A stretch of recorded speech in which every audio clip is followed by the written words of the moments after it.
Jeg har ikke set mig så tit, som jeg burde.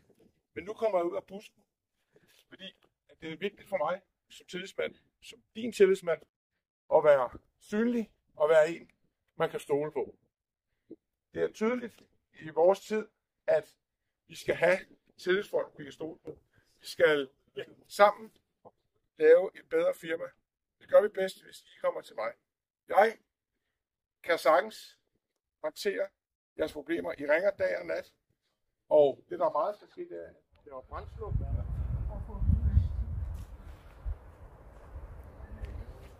Havet, et sted vi kigger ud over og finder ro. Det skulle vi også gerne finde sammen. Jeg har gjort det i mange år, hvor jeg har trænet unge mennesker fra hele verden i sømandskab, lederskab, samarbejde. Og det vil jeg også gerne stå for som jeres tillidsrepræsentant og gøre også til daglig. Og sammen med ledelsen får vi det bedste ud af vores firma. Det er klart, at som når du er på havet, som alle andre steder, kan vandene blive urolige, men det løser vi sammen. Jeg er jeres styrmand. Jeg skal nok få jer igennem. Vi ses til medlemsmøde.